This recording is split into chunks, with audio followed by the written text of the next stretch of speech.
Hello everyone, we're just letting everyone in, we're just admitting everyone to the event, so thanks for your patience. We'll get started shortly.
Very exciting seeing where everyone's from, and I think that's the advantage of a digital event. You can have people from Caithness, so we've got Denmark, Caithness, Mid Wales.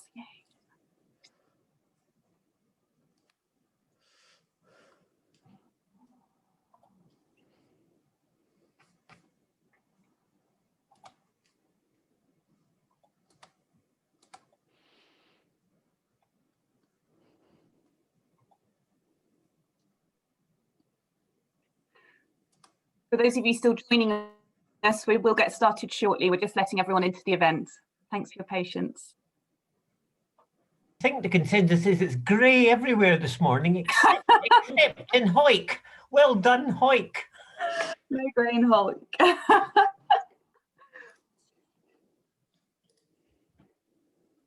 Oh, the thunder snow. Yeah, that was, wow. That was, yeah. Newton Moor, it's blinding sunny. Well, it always is sunny in Newton Moor. Morning, Graham.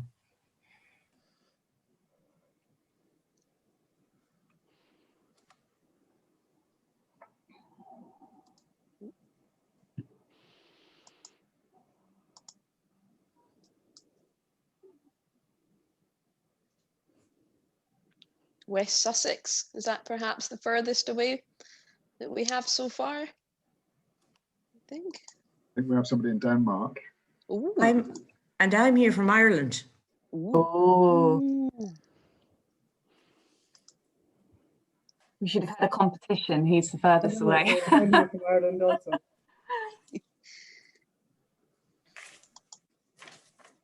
If anybody wants to volunteer to map all these locations out before the end of the event, then you step forward.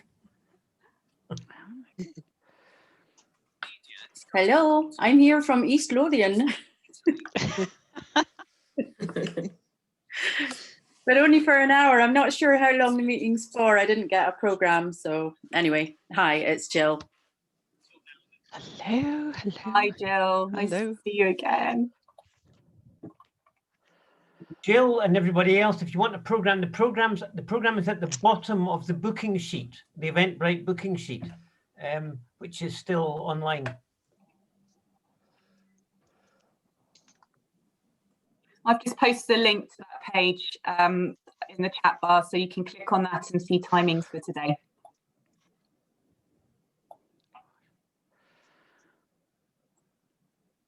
What's the weather like in Orkney, Joanna?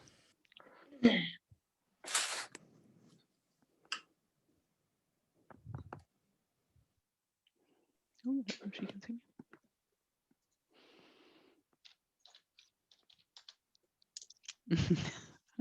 Great.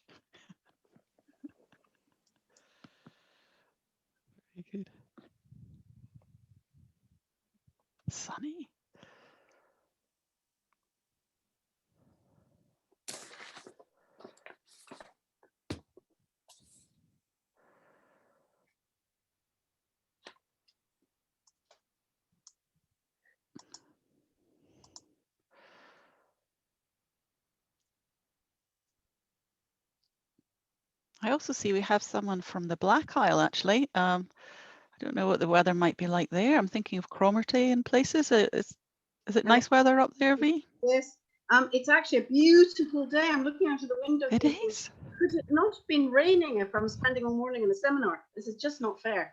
We can see that from behind, actually. It looks really nice out your window. It's behind Yeah, you. it is. It's beautiful. It's beautiful. Blue sky, but we deserve it. It's been grim. Yeah. No thunder, snow, but it's been really cold and wet and And can you tell us, is the film festival going ahead as usual? What's happening with not that? this year. No, everything really like that here has had to be shelved. I think they were very loath to do it because it's not just a local thing. It attracts so many people from all over the world, really. Yeah. And they felt they just couldn't become a sort of focus like that. Cromarty is already enough of a focus. There's a lot of holiday cottages and things like that there. So it's, you know, it's just one of those things, really. But it will happen next year. They're busy planning the biggest and best. So look out. I went last year and it was fantastic. And they were building the cinema. The community had got together. Yep. And that's open. We have a community cinema. Yes. If any other communities want to know about how you fundraise and open one, then the folks in Cromarty can let you know. It's only small. I can't remember how many seats. Maybe 30 seats, something like that. But it's well used when it can be used. But at the moment, of course, it's closed like everything else. Brilliant, thank you. Cromarty is one of my favourite places in Scotland, so that's really great to hear there's now a cinema. So it's brilliant. I think we'll get started if everyone's okay to. We've got the majority of people in now, so and our colleague Tessa can let people in if there's any stragglers. Good morning, everyone, and welcome to our second event in a series of Scotland's Community Heritage Conversations. My name is Cara, and on behalf of the organising committee, I want to say a huge thank you to all of you who signed up to attend today. It's December, 2020 is almost over with, and I think all of us can acknowledge that it's been an extraordinary year. It's had a huge impact this year on our lives and on our work, and I think we'll hear more about that over the course of the morning. For those of you who weren't able to make our November event, to regulars to the community conference, we're so happy to have you joining us again today. And for those of you who are about to experience this event for the first time, I want to welcome you and hope that you enjoy it as much as we all do. This event is brought to you by a partnership of heritage organisations, Archaeology Scotland, Chartered Institute for Archaeologists, Council for Scottish Archives, the Community Heritage Alliance, Historic Environment Scotland, and Northlight Heritage. But what really makes this event unique is that it's a platform for you to share your ideas and your stories of your project and your heritage. As you will notice, the event has gone digital for now, but this has allowed us to expand beyond our traditional one weekend event, which usually takes place in November. And we're hoping to hold a series of events heading into 2021. Our next event will take place on the 13th of February, and it will be based around the theme of youth engagement. So if you have a project or story to tell, please do get in touch with us, because we really want your help to shape that event. And we'd love your input into the content of future events, so please do fill out your evaluation forms that will be emailed round to you after this event is finished. I just want to run through a few housekeeping rules and schedule for today. We're trying a different format today to enable more audience participation in the event. But with that, we'd really ask if you could keep your microphones off. So if you can all put yourselves on mute, it would be much appreciated. And this is just to ensure that we have smooth running order throughout the day. 2 of our talks have been pre-recorded, and after we hear those, we will then have a live question and answer session after each talk. So you can use the chat bar to ask a question or to pose any thoughts, and those comments will be picked up by our conference colleagues, Fernanda and Gavin, who will be able to highlight your questions and comments. Towards the end of the event, we're going to have a wider space for discussion, which again, you can take part by posing your question in the Q&A box. If you'd like to speak in the discussion, to ask your questions directly or to contribute some thoughts, then let us know and we can bring you onto the digital stage, so to speak. And so you can find the chat bar just at the bottom of the screen if you haven't got it already, and just talk to us via that, and we'll make it all happen. Today is being recorded, so please note that if you contribute to the discussion, either in the open session or via the chat bar, it will be shared and publicly available. We're hoping to put all the talks on the Community Heritage Alliance website in the future. So, so please do A, keep an eye out for when they're published, and B, just keep that at the back of your mind if you're contributing towards the discussion. Get in touch if you've got any questions about this, or if you have a change of heart or any second thoughts about it after the event. I don't think I need to say this to you all, but please just be kind and respectful when you ask your questions or take part in the discussion. We really want to make sure that this is a lovely, friendly, inclusive, the lovely, friendly and inclusive nature of the event continues online. So we're tweeting, our event hashtag is #CelebrateCHC, so do also contribute to Twitter if you're on Twitter. But I think that's it. So I think we'll get started and hopefully fingers and toes crossed that everything goes well today, but bear with us if there's any hiccups. So first up, we have Sean Rippington from St Andrews University, who will be talking about copyright and its relevance to community heritage groups. So I'd like to welcome Sean onto the stage. Hi, thank you, Cara. Hello, everyone, and thank you for having me. Yes, so I'm Sean. As Cara said, I work at the University of St Andrews. I'm an archivist by training, and I work in the libraries and museums team there. And I also work as the copyright manager for the university. So if you bear with me while I share my screen, hopefully you'll see my presentation. And I'll click slideshow from beginning. Okay, so just a few things to mention at the start. If you have any questions yet, please do put them in the chat box and we'll come to them at the end. Also worth stating at the start that the contents of this presentation should not be taken as legal advice, by which I mean I'm not a lawyer, so please don't sue me. This is what we're going to talk about today. So we're going to talk about what is copyright and why do we care about it, what's its relevance to us. I'll very briefly talk about the law. I'll then go on to talk about risk.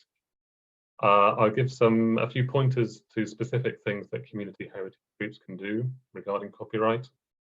I'll briefly mention Brexit and how that might affect you or may not affect you. I've got a big load of links to resources at the end, which reminds me I am going to share these slides with Cara at the end, and she's very welcome to circulate these around the group if you're interested to see them. I've also got a few slides at the end on data protection. Audrey Wilson, who invited me to give this talk, mentioned that some of you are interested in data protection. So if we have time at the end, I'll do a few slides about that as well. So bear with me, this is the most boring slide. So hopefully the rest will be fine. So just if we get through this one, we'll be all right. Copyright is a property right that makes it possible for the holder of that right to profit from a work, such as a book, a dramatic work, a musical or artistic creation, a photo, a sound recording, a film, or a broadcast. It's part of a suite of what are called intellectual property rights. So you'll have heard of them before. That includes things like trademarks and patents, that kind of thing. Copyright protects the expression of ideas in a fixed form, but it doesn't protect intangible ideas. It doesn't protect facts either. It becomes effective at the time that a work is created, and it arises automatically. In the UK, and I'm aware we have some attendees who aren't from the UK, but this should also be true for you too. There's no need to register the work for it to be in copyright, and there's no need to display the copyright symbol, though you can do that if you like. Copyright exists in lots of different kinds of materials. As we mentioned, it can be written works, photographs, artworks, sound and video recordings, that kind of thing, many of which are going to be in community heritage collections. So I think this is the main reason that we care about this. Copyright can also last for a long time. It's likely to exist in anything created in the past 100, 120 years, or maybe even longer for unpublished material. It may exist in work that you create while working with your heritage collection, or any work that volunteers create when working with you. And the copyright owner controls who may copy the work, show it, make it available, broadcast it, or adapt it. And I'm assuming that these are the kinds of things that community heritage groups will want to do So these are the reasons why we kind of care about this. So what is the law? So briefly, in the UK, copyright law is governed by Part 1 of what we call CDPA 1988, which I've linked to there if you want to take a look. That's written very much in legalese. So if you want a more sort of plain language explanation of the law, it's made available there by the IPO, the Intellectual Property Office, and there's a link to that sort of plain language explanation there. Briefly, the copyright owner is normally the creator of the work or their employer, so they can transfer that copyright to someone else via some sort of legal agreement if they want to. Copyright in published materials lasts for a fixed period of time, so typically 70 years after the death of an author for a written, dramatic, musical or artistic work or a film, a bit short of 50 years for sound recordings. Somewhat unexpectedly, a lot of unpublished materials, even really quite old unpublished materials, are in copyright in the UK until 2039. That's kind of a quirk of UK copyright law. This is all potentially quite confusing, and it can be quite difficult to work out what's in copyright and for how long. So the National Archives have produced a really, really good flow chart that takes you through these kinds of different decisions and different types of materials and how long they're in copyright for. And I've provided a link to that there, so I very much recommend taking a look at that. Oh, can't see my own slides here. So the law allows you to does allow you to copy limited amounts of copyright material without seeking the permission of the copyright holder for certain limited actions like copying for non-commercial research, private study, copying for what it calls the quotation or criticism review on news reporting, copying for teaching or education purposes, what the law calls illustration for review. These are all known as exceptions to copyright, and you can see a list of them on the Intellectual Property Office website, which I've linked to there. However, those exceptions are unlikely to extend to putting materials online, so for example on a website or on social media, which is something I assume most or all of you will want to do. But if you are following the law by the letter, you will need the explicit approval of the copyright holder to publish copyright materials either physically or online. Typically, you would do that by contacting the copyright holder and just asking them. So sometimes you could also use a license which they might provide, which gives you permission to do certain things. So this brings us on to risks. So clearly the cost of complying with copyright law to the letter, i.e. seeking permission every time you want to publish something online, is going to be really onerous and potentially very expensive, and probably outstrips the cost of digitization and the commercial value of the work.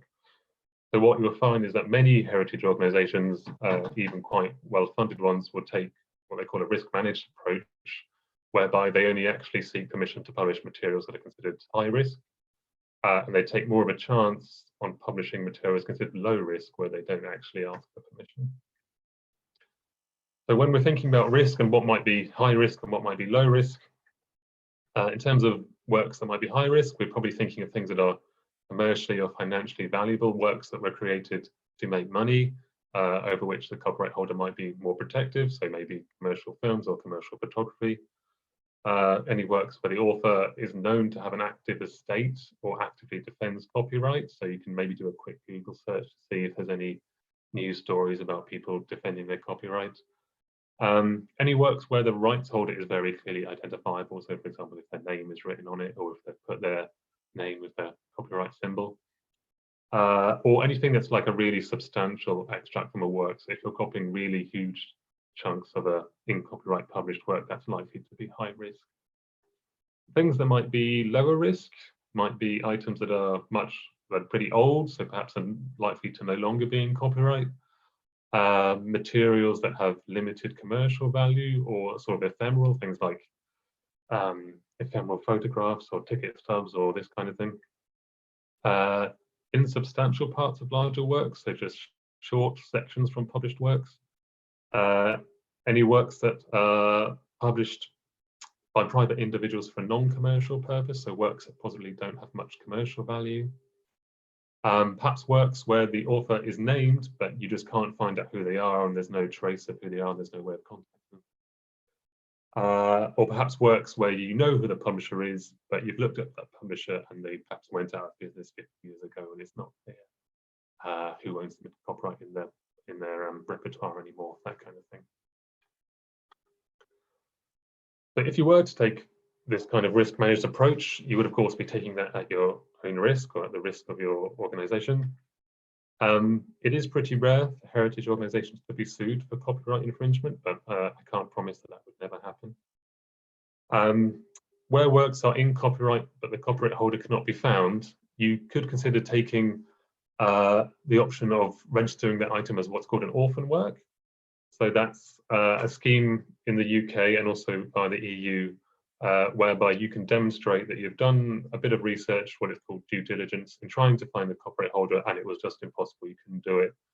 So you've registered the work by this scheme, and the UK government or the EU would then give you permission effectively to use it as you wanted.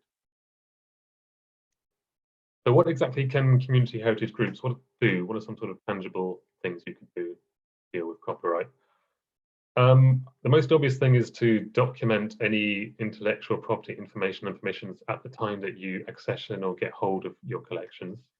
So you might want to record information like who made it and when. If you know who the copyright holder is, make a note of that. Do you have their contact details?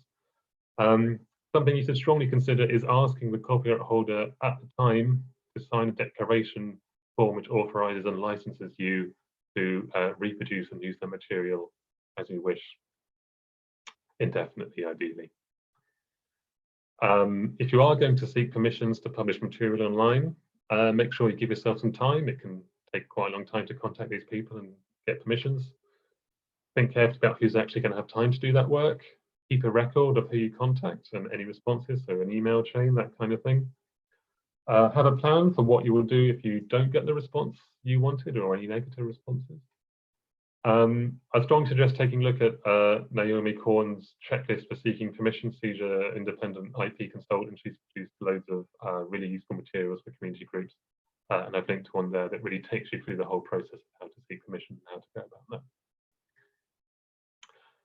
If on the other hand, you're taking a risk-based approach, you might want to make sure that your stakeholders, perhaps your governing body or your committee or co-workers, understand the risks that they're getting into and that they've all agreed to it, they've signed off on it. You might consider doing a more formal risk assessment, looking at some of the risk criteria I mentioned earlier and actually assessing collections by those.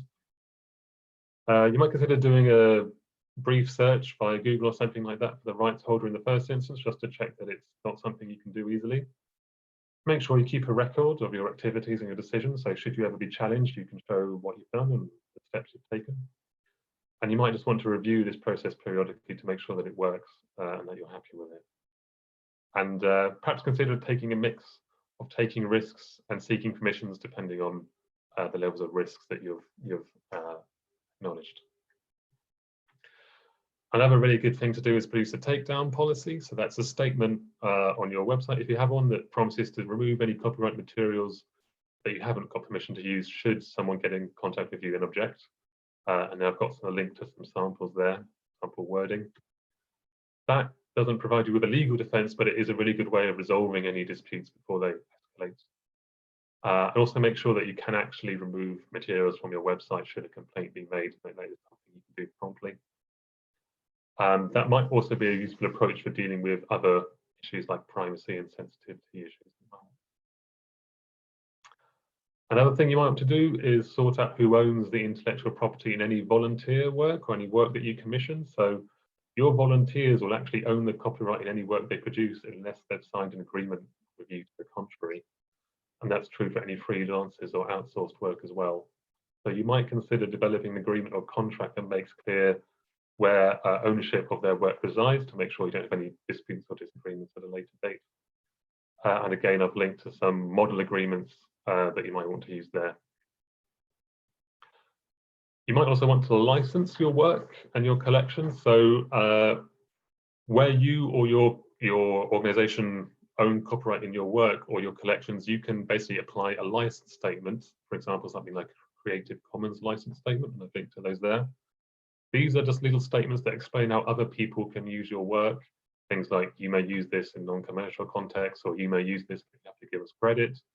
And that means that other people won't have to go through all this rigmarole of contacting you and getting your permission to use materials. And if we all do that, that makes copyright permissions and this kind of admin a lot easier. Brexit. So UK copyright law has previously been harmonised with EU copyright directive, which means it's broadly similar with copyright law across the EU. Clearly, that may not be the case after Brexit, so I've linked to the UK government guidance there.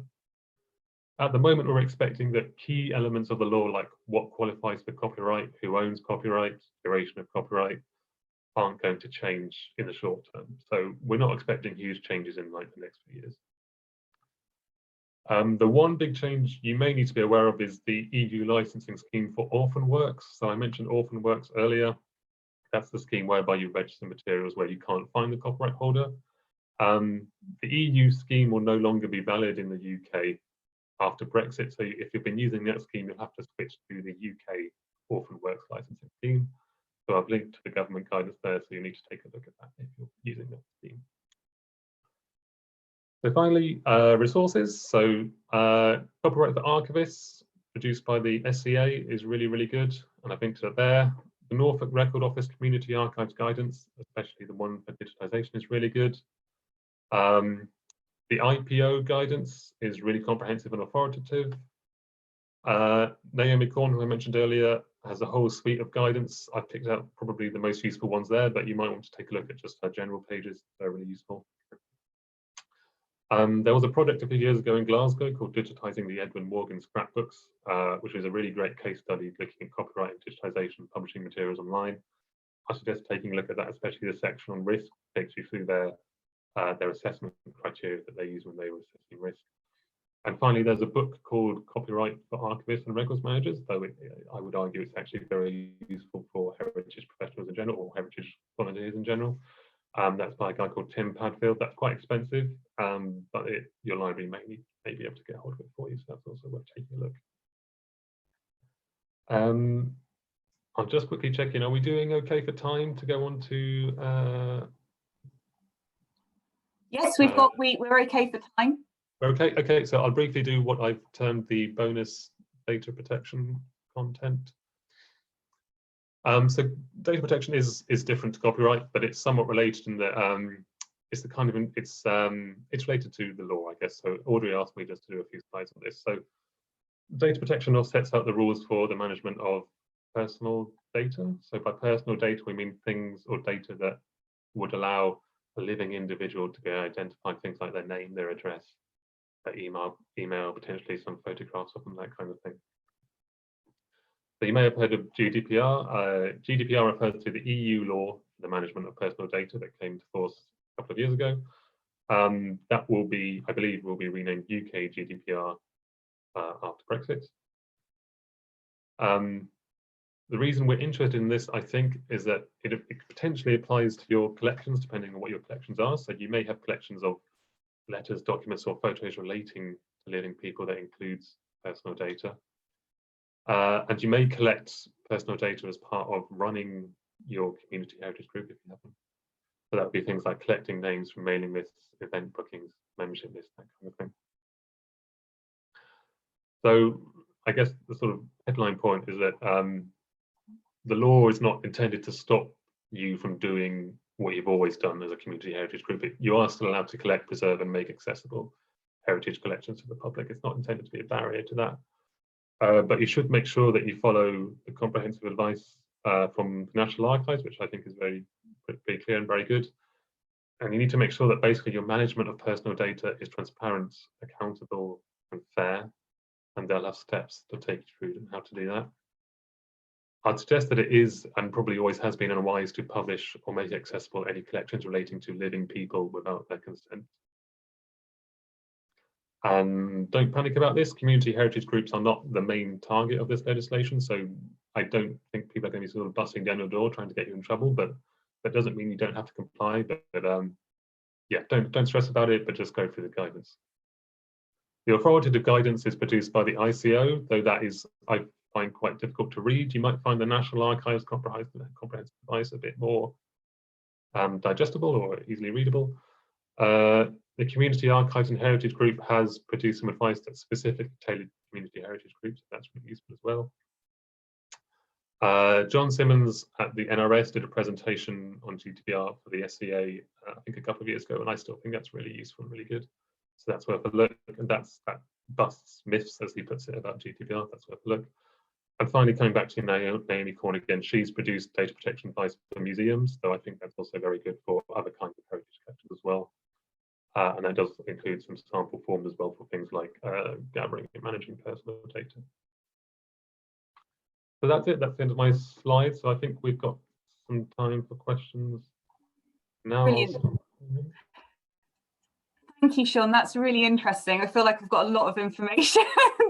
Yeah, sorry. No, it's amazing. It's brilliant, and there's been lots of chat around some of it, some of the issues that you've brought up there. I think we've got time for one question, and then we'll return to these themes at the main discussion. If that's okay, we've got a particular question that V Walker has put in. So V, we'll return to that at the main discussion if you want, because I think there's going to be quite a good discussion around that, if that's okay. So one question we've got is, what's the best approach to sensitively manage a situation retrospectively that meets requirement, where a community group who only use, for example, Facebook to communicate, has used images without permission and now they're on the web?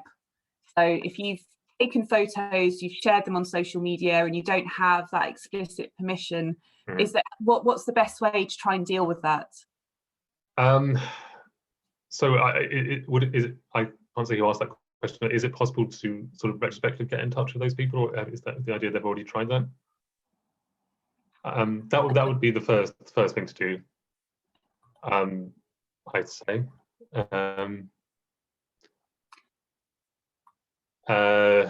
If you can't get in contact with them, you might just have to do a little bit of a risk assessment, like I mentioned, and consider perhaps deleting them. So I take the point that once the images are out there, it can be quite difficult to kind of get that genie back in the bottle. So worst case scenario, you may just have to treat it as a learning experience and make sure that you have some processes in place in the future to make sure you don't do it again. I think that may be the best you can do if you can't get in contact. Yeah, and I think that's a really, risk assessment idea is a really good method going forward, and also the sort of idea of templates and structure and things like that, having a procedure in place for collecting this sort of data and content. Yeah, I should also say that sharing stories about this kind of thing helps us judge risk, because we have to know who's getting in trouble and who's not, and then we can sort of change our risk criteria based on what's actually happening out there. So there may be things that we think are risky that are actually not, and there may be things that we think that aren't risky that maybe are. So I would encourage you, if you have had some issues where people have complained or you have to take stuff down, please do share it in the chat, and then we can build up this kind of evidence of what's going on out there. Okay, that's brilliant. Sean, thank you so much for that. As I say, so much information in your talk, it's really useful, and I know we're going to come back to some of those themes later on in the discussion, if that's okay. So next up we have Dr. Penny Foreman from the Clwyd Powys Archaeology Trust, which is based in Wales. And Penny's going to be talking about digital deserts and isolations. Now, this is something that myself and Penny have really been discussing like quite a few times over 2020 in the rush to digital. We've been discussing who potentially has been left out or left behind, and what we can maybe do to ensure that those audiences that perhaps don't have immediate access to digital heritage engagement activities can still access their local heritage. So we've got a pre-recorded talk from Penny, so we'll press play on that, and then we'll have a Q&A session with Penny after our talk.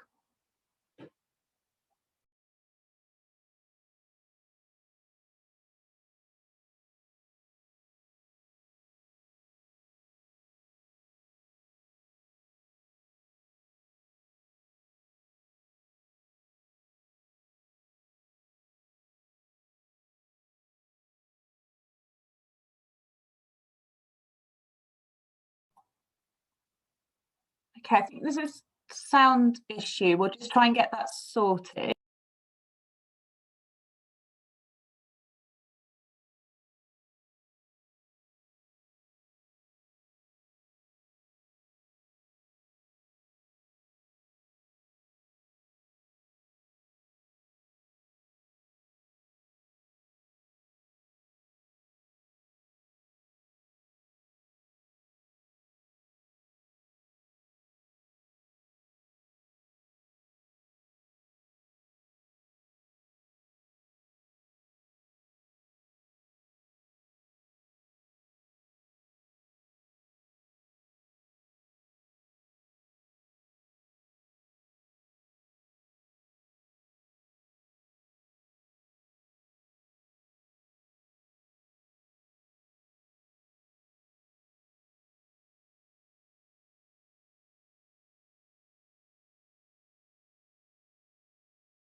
Just bear with us, folks, while we sort this out. Sorry about this.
Okay, we're just going to work out what we can do with that. So feel free to chat amongst yourselves or use the chat bar to start chatting to each other, but we'll get this sorted.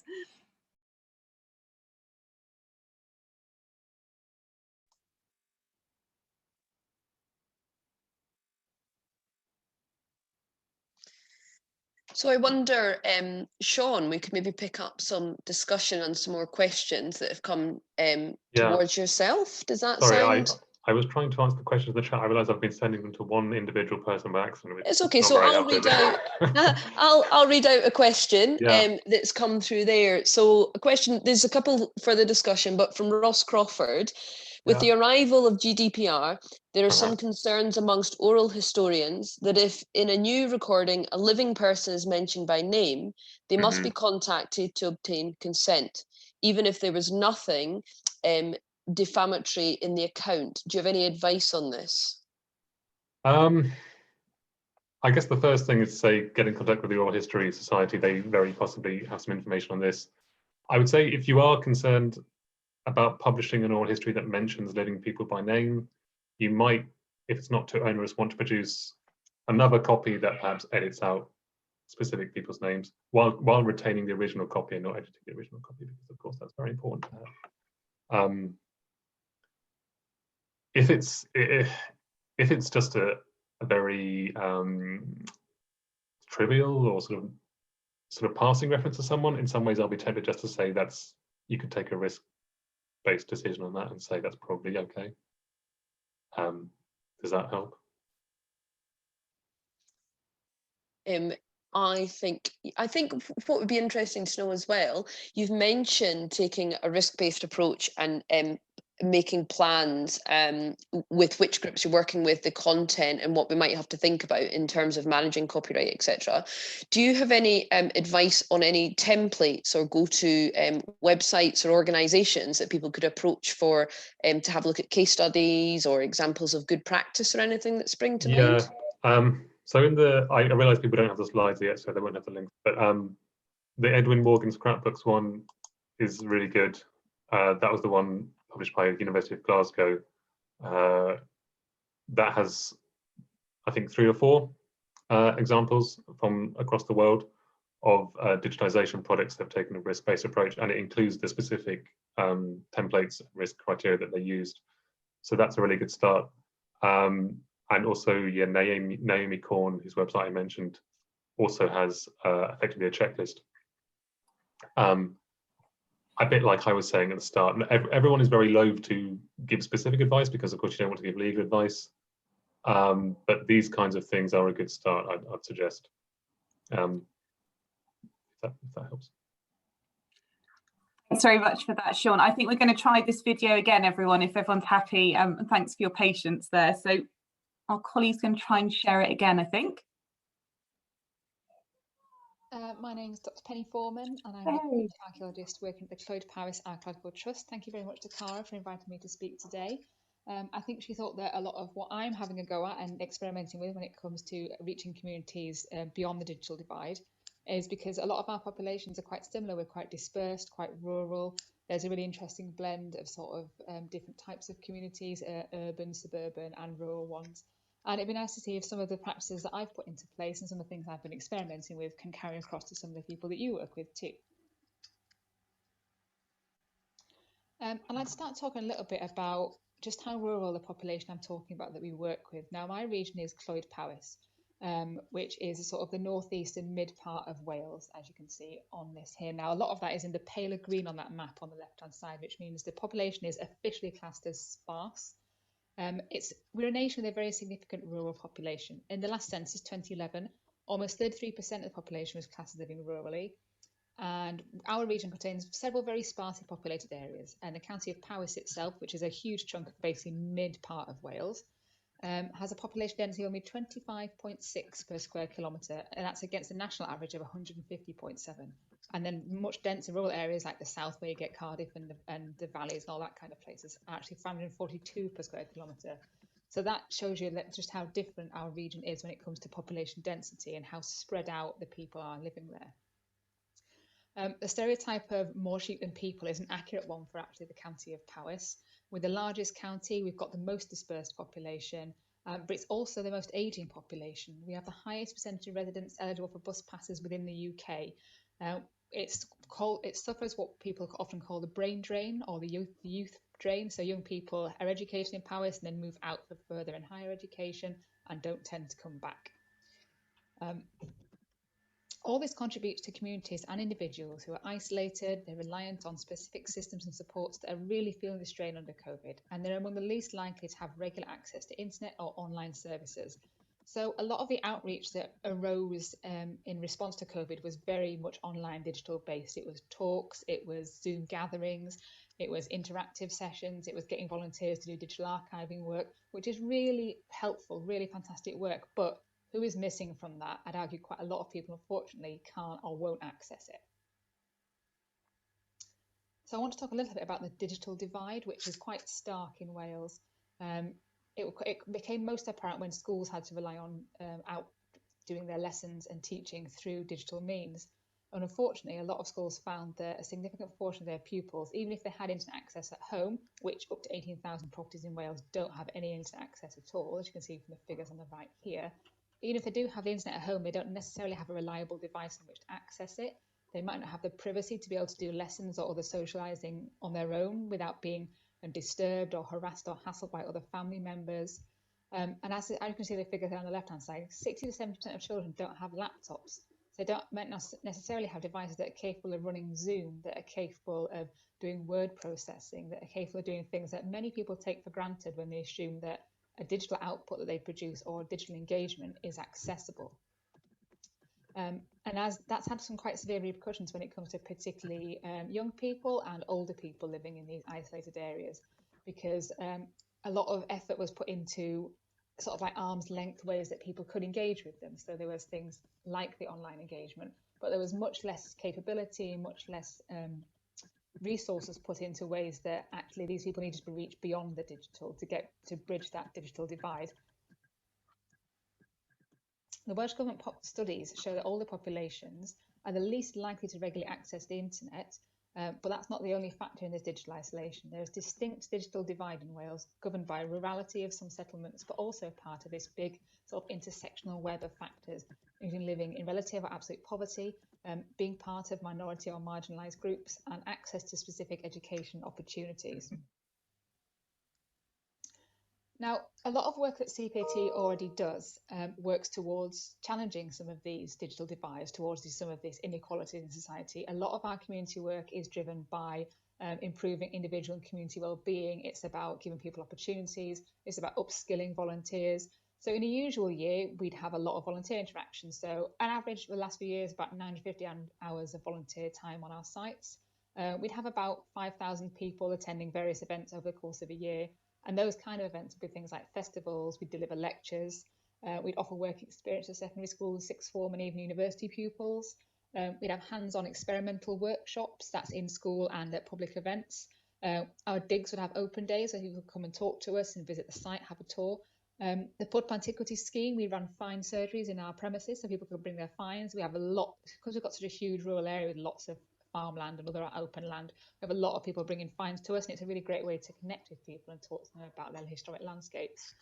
We also have social events for our friends, which is a sort of a membership scheme we have for organisation, and an annual day school where we have talks, kind of updates about professional, academic and volunteer projects going across Wales.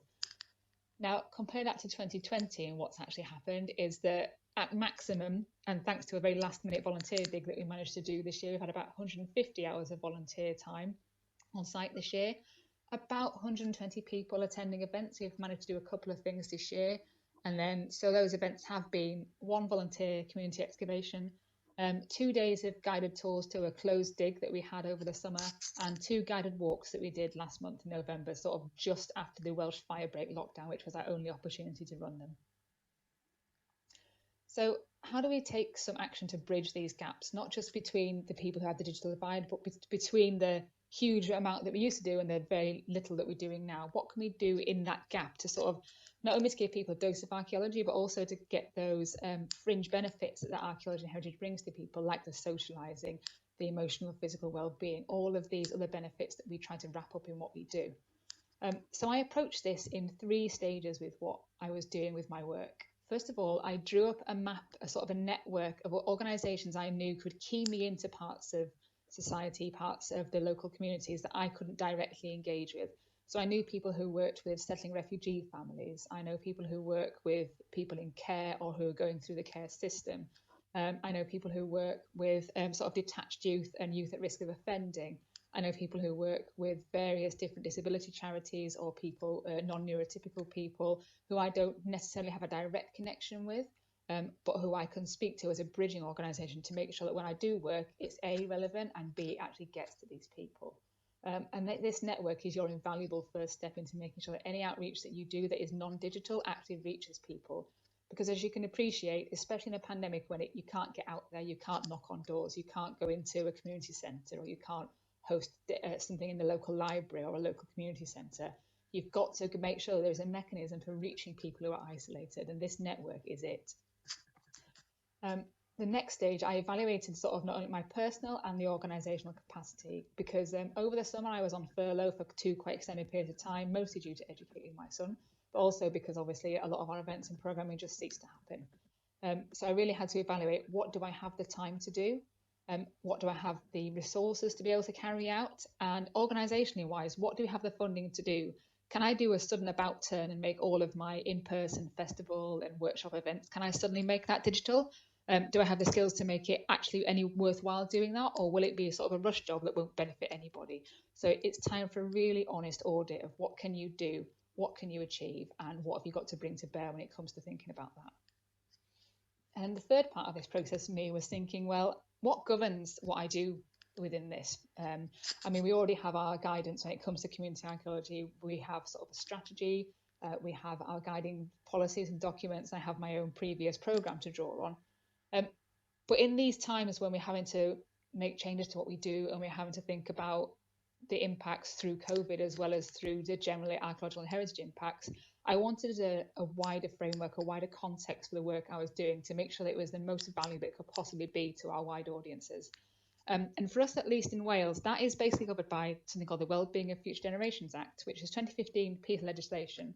It pertains to government bodies and government organisations. So when they deliver work in Wales, it has to fulfil these 7 categories here, like being prosperous, resilient, healthier. And that really helped me to like narrow my thinking down when I was developing outreach. So great, well, how does this activity that I'm building, how does that make a community cohesive? How does it reflect a global Wales? How does it bring in some Welsh language and some Welsh culture? So it really helped me think about ways that not only it was something I could afford, but it's something that actually had meaning to people I was delivering it to. So the first thing I did, I went right back to basics. The first thing that you get on any sort of heritage site, when you visit a museum, when you have people coming into schools, the good old activity pack. Simple is best when it comes to something like this because it's easily transferable to different groups of people, it's cheap and it's quick to produce, and it's minimal sort of resource-wise. And simple is really what works best. You can make something flashy, you can make something complicated, but you're acting then as a kind of a gatekeeper for what you're trying to present, because if something's too flash, it's too complicated, you'll immediately alienate some audiences who just think, not for me. Keep it basic, keep it simple. Look through the resource you have already. What can you edit, put a new logo on, put a new font on to make it look fresh? What can you make that is easily accessible without having too many resources? So what I did here, I made, you can see on the top right, this is the category of things I included in it. So some are resources that I had already, and some are things that I tweaked that I thought would be easy to do from the home, like making your heritage trail. I turned into making your indoor house trail, making a blue plaque trail of your own house. And I printed these off. I handed them out to various places where I knew that public could still access them. So any libraries that were open or had a help desk open, they went to there. Our local Tesco's have community champions who do things like hand out things to local community. And I know people come to them very often for resources. So I left a bundle with them. Places like any sort of child services, they went to those as well. But not only that, I made sure that some full content packs went out to certain organisations. So these are packs that not only had the papers of the activities, but they also had the stationery you need to do it, the scissors, the glue, the set of colouring pencils. They had had a couple of recipes in there, so they had the ingredients for it. Because it's really important to make sure that when you give an activity, it's easy to underestimate just how quickly someone can feel even more isolated or even more alienated if they get halfway through and think, oh, I can't afford to buy my kids an extra set of Pritt stick this week, or I can't afford to buy these 3 extra ingredients on my shopping bill. Really think carefully about who these audiences are and what they might not have to hand. It's really important to make sure that when you're doing any kind of non-digital outreach that's going to be in somebody's house, it's going to be in their living room, it feels like it's part of that house, it feels like it's natural. And similar to that, so I thought a little bit sideways and thought, yeah, we can do the traditional, like send out some fines, send out some stuff, but what about other ways that get people engaging in landscapes, but in a creative way? Now, I have some connections to an arts-based charity called Celfa Gumpus, based in Mid Wales, and they do some fantastic outreach where they reach out to people in places like care homes or who are carers isolated in their own home, and they bring art to them. So we worked on some activity packs where they had all the art materials given to them, they had some directions, and they were things that was inspired by sort of local features in the landscape or in the local town that were heritage based. So it was like, imagine a certain building, this from this period. How does it make you feel? Can you trace the pattern of the tiles? Things that would pick out little historic details that weren't necessarily overtly a heritage lesson, but that made them think about these details going forward and inspire them to make their own artworks. And it was connecting with groups like this, including the one on the left here, which is the Old Oswestry Creativity Group. They have fantastic connections. Again, it's that thing I talked about in my first slide about making connections with the right people to feed into the rest of the community. A lot of these art groups have really great connections with disability groups, with young people who don't necessarily like a more academic setting or like a more formal education setting. And because so much digital outreach is so formal, it's so similar to school that a lot of young people are switched off by it. But going through this artistic way and going through a creative way can get them back into the fold. And then finally, we did actually manage to get out and about, as I say, towards the end of November. I was really keen. We had people emailing me and contacting me a lot, chomping at the bit to get out in the landscape. And finally, towards the end of November, we allowed up to 30 people outside to meet in Wales. So one of our trustees, lovely lady called Fiona Gale, who was a county archaeologist for Denbighshire, she's really keen to lead walks for us. So she led a group of 30 people up Moel Arthur, which is this brilliant hill fort here. She did a couple more walks for us as well. And these walks basically immediately sold out. People were chomping at the bit to get outside. But what was a key part for us was that we didn't just advertise these outside, we sort of set the Whisper network going. So a lot of our people who we know through our friends group, they're in U3A, they're in the WI, they're in various local history societies, who have a lot of membership who are not keen on being online, or they don't want to, or they can't access online. So we made sure that Whisper network got going. And before we put ticket sales online, we offered it to these people first and gave them that a little window to be able to book. And it's just little considerations like that that make sure that these people don't get left behind. So I'll round up with sort of a few bits of key advice when it came to working on these things. It's just kind of a little introductory taste into what I started working on. Obviously, the bigger projects can and should happen, but this is sort of your way in.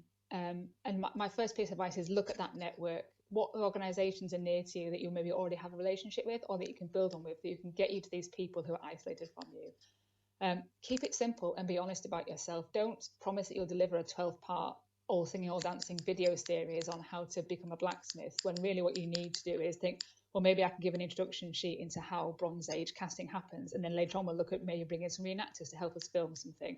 Build through time slowly, go with your capacity, don't overstretch yourself. And then thirdly, recognise what people need and want. You know, do they want yet another how-to guide about writing runes?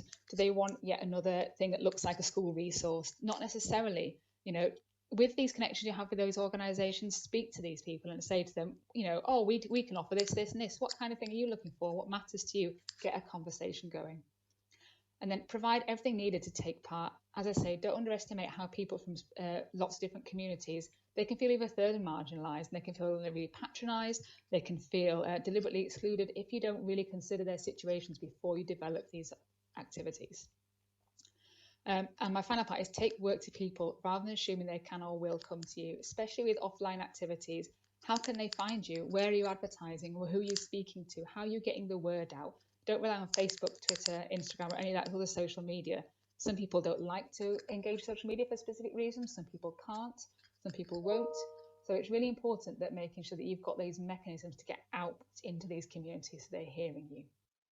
My very final piece of advice is that you look after yourself first as well. None of this outreach can be effective or will even work if you're overstretching yourself, or you're doing things that mean that you're not comfortable with, or that you're not looking out for your own mental well-being. If that's it, that needs to be in place first before you can do really good outside community work. So everyone at the moment is sort of adapting, we're changing, we are winging it. No matter how slick something looks, or how well produced, or how it looks like something's being successful, we're winging this. And someone else out there is going through the same issues you are, they have the same concerns, and they are struggling just as much as you are. Find some support networks. There's some amazing ones on Facebook, like Mentoring Women in Archaeology. There's the Badger, which is the archaeological jobs resource, but there's lots of support on there. Find your tribe, basically, and don't struggle through it, get some help for it. Thank you very much.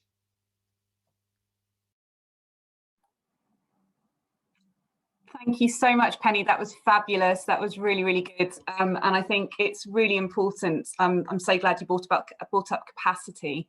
And I think certainly a lot of us in April and May saw that rush to digital, and it did take up capacity and energy of community heritage teams. Oh, there you are, Penny. I can now see you on my screen.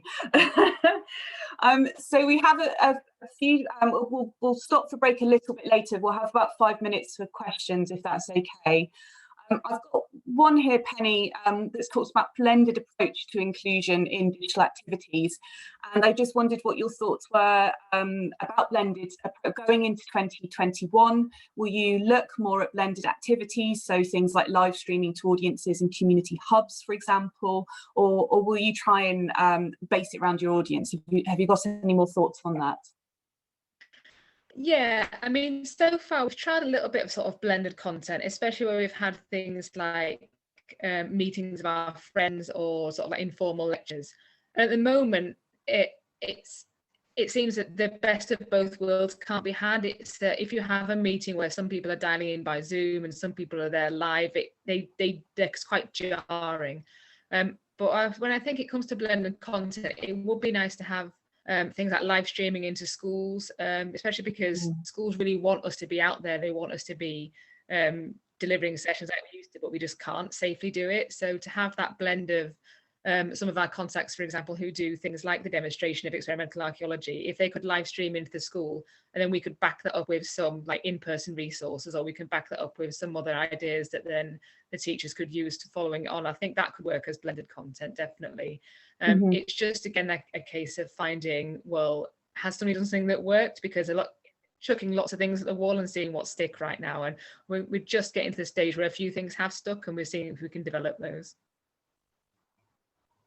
I think that's a really good point. And, you know, you brought that up in your talk about the sort of experimentation side of things at the moment, which is really important. I think that not everything we've done this year is going to work. It is trial and error, and we should be kind to ourselves and identify that it was an experiment. It's sort of worked, sort of didn't. Has anyone got any questions from the chat bar?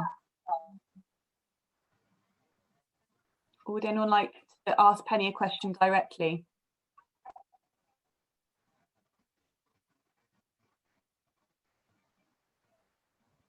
I've got actually another question about partnerships, actually, if no one's I could talk to Penny all day, which we usually do when we have meetings. You mentioned partnerships and how important partnerships have been to deliver the work that you have managed to do this year. Going forward, will you look at developing new partnerships that have more digital expertise, or are there some organisations that you're maybe thinking that's a skill gap for us? Who could we potentially start working with, maybe outside the heritage sector, to try and enhance that element of your delivery?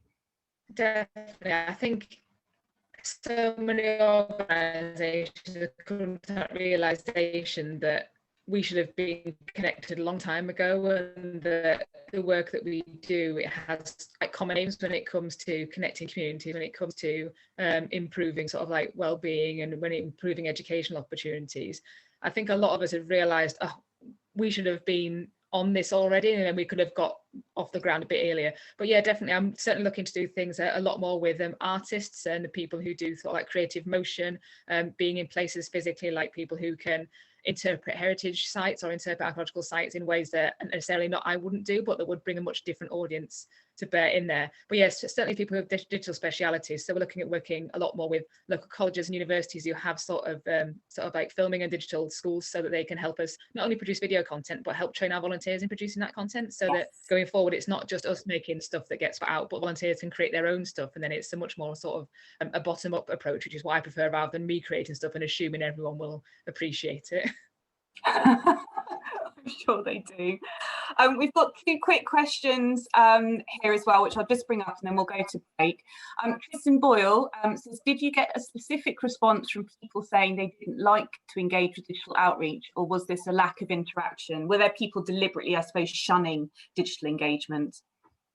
There is definitely, yeah. I mean, in some cases there is a lack of interaction, but we did have quite a significant portion, especially from our Friends membership group, who said that no, we don't want to do Zoom lectures, or saying that, you know, oh, we noticed that you've put a lot of content on, or they've heard that we've put a lot of content on social media, but we don't like to use Facebook, or we don't like to interact that way. So there's definitely some people who've made a very definite line in the sand that no, that's beyond what we want to take part in. And I respect that. That's fine. It's not for everybody, even though I do try to persuade them that there's a lot of opportunities there, that I try and make sure they know about all the privacy and about all the different safeguards that we're using. But to some people, it's still just completely outside what they're comfortable with, and that's absolutely fine. And we've got one final question here from V Walker. Penny, did you find Welsh speakers all self-marginalised? So was there, I think Powys is, I grew up in Powys, I'm one of the brain drainers. It's not, yeah. Do you find that was an issue at all? Yeah, it's an interesting one. Powys is interesting because half of it is very much nobody speaks Welsh, and half of it is Welsh is the first language. So it's quite a mixed bag. The difficulty is that a lot of the platforms like Zoom, there is not a really good seamless translation function within them. So it's really hard to get sort of like parallel translation. A lot of the conferences that I would organise, I would have a translator in-house who would use headsets to simultaneously translate, and I would have people doing like live captioning. But a lot of the platforms currently now that are used for like online conferencing or for online meetings, it's not at the stage yet where that's intuitive and where that works very seamlessly. So yeah, I would, you know, and I'm sadly I'm only a learner. I'm not a fantastic Welsh speaker. So I do try and do things where I'll bring in guest speakers who are Welsh speakers, or I'll bring in experts who are Welsh speakers. But it definitely is a case that a lot of Welsh speakers probably do feel quite marginalised and have separated themselves from the outputs because of that, unfortunately. It is getting slightly better, and the Welsh government have really been really proactive in making sure that funding gets channeled into this, understandably. So it is getting better, but yeah, it is a bit where it is a bit lacking, unfortunately. Well, that's brilliant. Well, Diolch yn fawr, Penny, because that was just brilliant. And I think if you can see the comments there on the things, everyone really loved your paper. So thank you so much for coming all the way up from Wales to speak to us today. So we're going to have a 10-minute comfort break now. We'll come back on at 11:15. So we are running about 5 minutes behind, but we'll catch that up in discussion and still finish on time at 12:25, I think it is. So go get yourself a cup of tea, cup of coffee, and please be back here for about 11:15. Thank you very much.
Welcome back, everyone. I hope you managed to get a cup of tea or coffee just in that short break. We've got about another hour and 10 minutes or so of the event. So hopefully you're not flagging yet and you're still excited about community heritage and some of the discussions that we've had to date so far.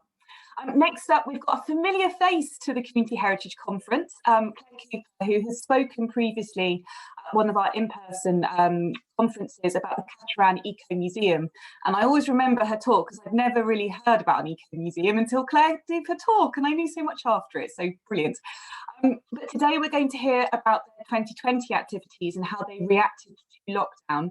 We're going to hear Claire's talk, which has been pre-recorded, and then talk to Claire directly after the talk. So we'll press play on that, if that's okay.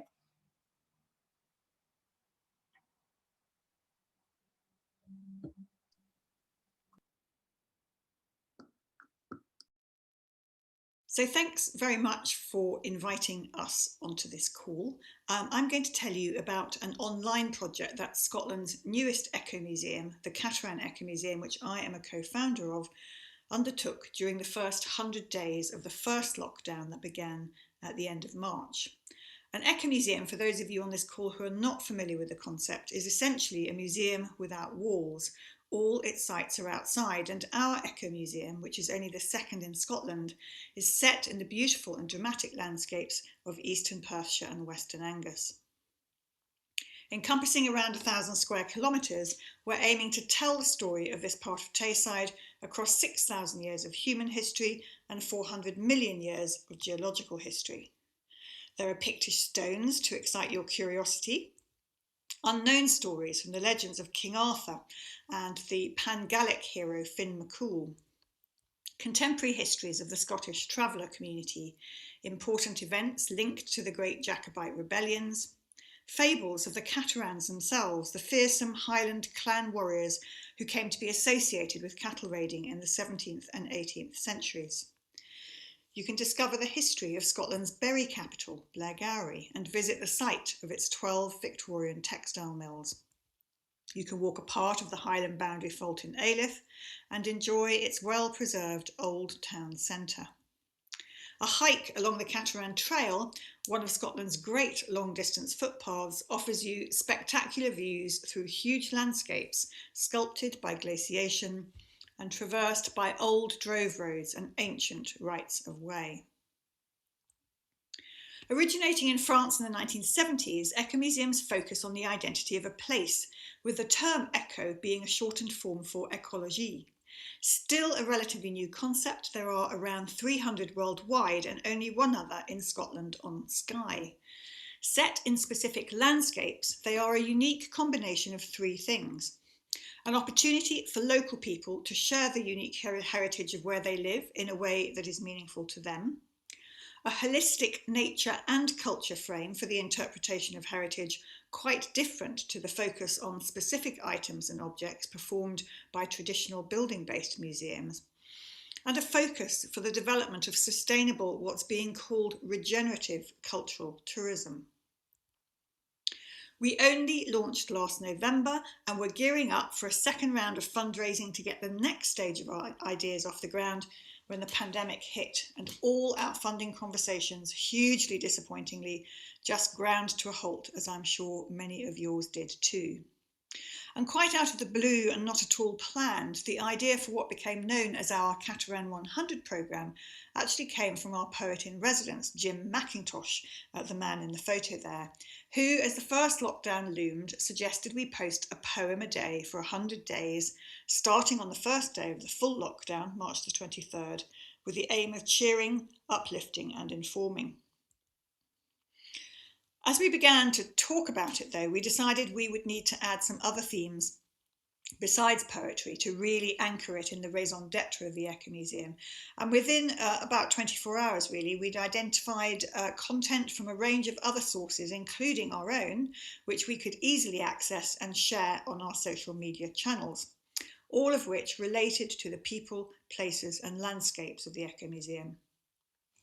It's worth saying right away that our Eco Museum is project funded at the moment. We have no recurring revenue and no staff, and this entire initiative was done gratis by Jim, myself, and by the time we'd finished, 66 local, national and international poets, musicians, storytellers and filmmakers from Scotland, the USA, Canada, Finland and Australia. Jim organised the recordings from the poets and I organised everything else and did all the physical posting. This was immense and included researching and identifying all the visual images we used, well over 300 in total, which of course had to be relevant to each post, together with the crafting of the captions and any bon mots I could think of which went with them, making sure to credit where credit was due, and all in the tight character count for Twitter, of course. I also edited the films that were made by our storyteller and loaded them up onto our new Vimeo channel, of which more anon. And I set up and loaded up all the new audio content we were receiving, plus images to go with them, on our new SoundCloud channel, none of which I had ever done before. With at least 3 posts a day for 100 days, this was a lot of work and a steep learning curve for me, a non-digital native. And it took a lot of time, as I said, time which I only had actually because everything else I was involved with had ground to a halt because of the pandemic. We focused on Twitter and Facebook. We do have an Instagram account, but it was a step too far for me, I'm afraid, in terms of time to post on that as well. In addition to the daily poetry, sometimes more than one a day, the idea took off so brilliantly amongst the poets of Jim's network. We posted images from a series of local archives. We had, for example, a set of exquisite aerial photographs of the archaeology of the area that had been curated as part of a previous project I had produced, which actually led to the idea for the Cateran Eco Museum, called Cateran's Commonwealth. And we shared these with short descriptions as to what you could see in each photograph, and they were massively, massively popular. We had information and images about the place names of the area, also from the Cateran's Commonwealth project, and a whole series of lesson plans for primary school children that developed again from that same project, one of which was about the drove roads of the area, which was one of the most popular of our posts and opened up a big conversation online about droving in Scotland. Every day I also saw a photo post from the Great Lang Photographic Collection, an extraordinary archive which documents life in Eastern Perthshire from 1927 to 1993, which Perth Museum had given us permission to use, and which I looked through, all 15,000 of them, to identify images that could be themed in relation to the seasons we were going through, the changes in farming practices over that period, local cultural traditions, local games, historic shop fronts, weather events, changing fashion, all sorts of everyday things that, looking back on them, are not only interesting in themselves, but of course trigger people's cultural memory and generate conversation and engagement.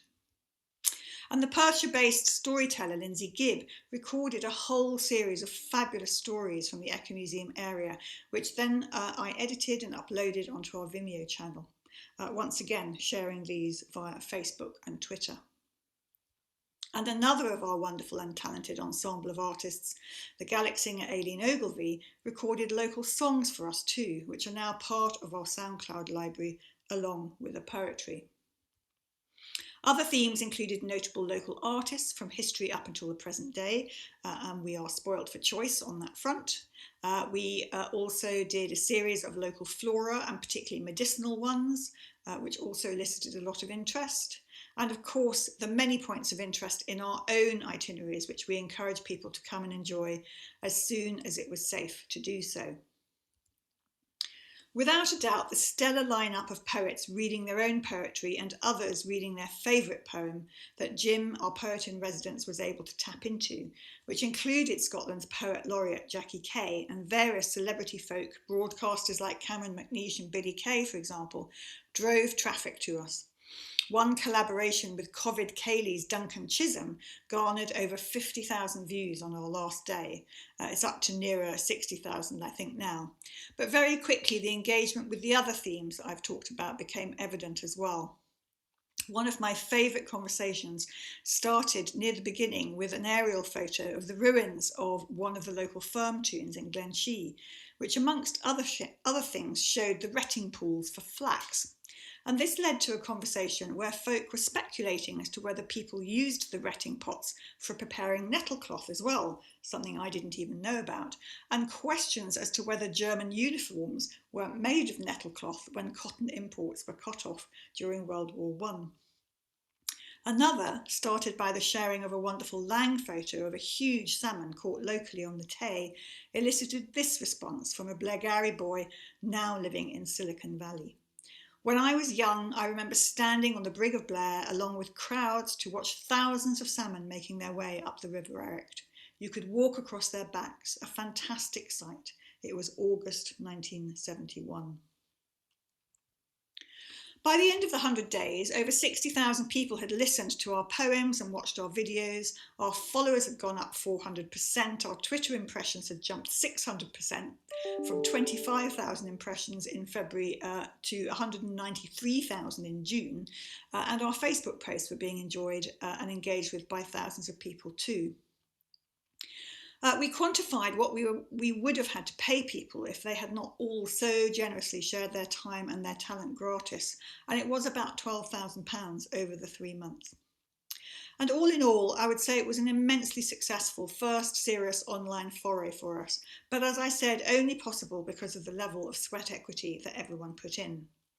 And I think the main learning for me as a non-digital native and someone who really does prefer not to live my life mediated by a screen is that online content really can engage people in all sorts of actually quite meaningful ways. And it made me think much more seriously about how we might develop that aspect of our work as we move into the next stage, fundraising permitting. And the success of the programme has also given us data that can help bump up our funding applications and most importantly enabled us to start building our identity, having launched so recently in the wider world despite the pandemic, which hopefully will translate to more people coming to enjoy the Echo Museum live once this dreadful crisis has passed. So that's our project Catamaran 100, and thank you very much for listening.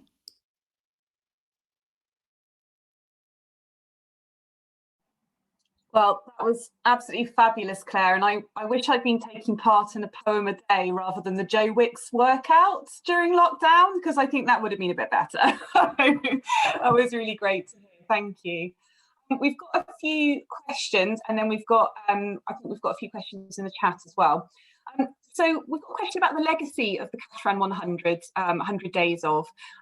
Will there be legacy work for that sort of programme of events? And if so, will it include more digital work? Well, the legacy at the moment is that everything we curated is thankfully on our SoundCloud and Vimeo channels. So you can still go and enjoy all of it, actually. And I thoroughly recommend that you do so if you're interested, particularly in the poetry. In terms of kind of what happens next in relation to legacy ideas, honestly, it so depends on whether we're successful in our fundraising. You know, as I said, we've got no paid resource, and it was a labour of love by everyone. But we also, each of us has to earn a living. So yeah. If it's not coming through the Echo Museum, it has to come through everything else. But I think, as I said at the end, it taught me a lot about what we can do, and I'm hoping that we'll be able to understand how we can leverage the kinds of stories that kind of came about instinctively, really, during that first lockdown. We can leverage those into hopefully the next set of stories we can tell. That's brilliant. You brought up that you felt you were a non-digital native, and that you have been using new digital platforms over the course of 2020. And I just wondered if you thought about looking for help to help upskill with that skill gap, or if you felt there was help available to you, particularly as a community heritage organisation, that would help you move from the physical to the digital. I'm sure there is, and when any of you who are doing voluntary community heritage work will know that you're kind of juggling millions of things all the time, and actually finding that help, briefing that help, managing that help, all takes time that you have to kind of invest in properly. And I think during that lockdown period, we were just kind of swimming with the tide rather than being strategic about how we could lay foundations for the future. But hopefully we'll be able to kind of change the pace on that a bit next round. Do you think, I mean, you were kind of forced to go digital, but do you now will that be quite an important component, I think, of the project going forward?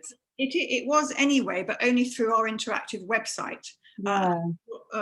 Because currently all of our pre-designed itineraries are shareable via the website. But in terms of kind of amplifying what we're doing, of course, that was an example of how social media can do it, as I said, in actually really, really interesting, non-shallow ways, put it like that. Yeah, no, that's really good. And I think we don't want to gloss over what 2020, all our experiences in 2020, but that's a positive, and we should be, we should be celebrating that positive. That's a good thing. And I've got a general question here. Was there a sort of breakout moment when you knew that the Eco Museum was up and running again, and did you know that it was going to happen? I think the Eco Museum in general, when you knew that it was a concept that was going to happen? That's a great question, actually, because obviously we were in deep distress as a result of some very exciting funding conversations that had started. And any of you who do fundraising, I'm sure, you get these massive highs when it's successful, and then you kind of, crawl under the table when everything goes horribly wrong. It's a fuck art.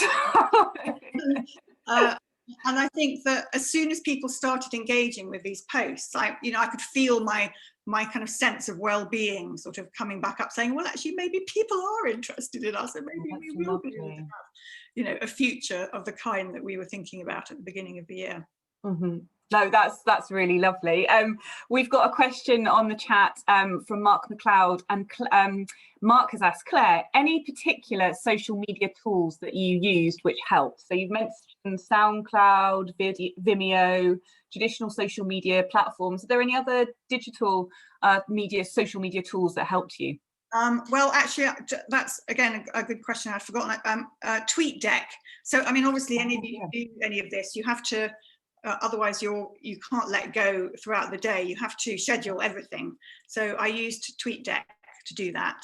And Jim, bless him, was on the mark every morning to make sure that, because we had a first post at 8 a.m. every morning, and that was always a poem. And if that hadn't gone out, he was on to me straight away saying, Claire, you've done something wrong, get back onto it. But most of the time it worked.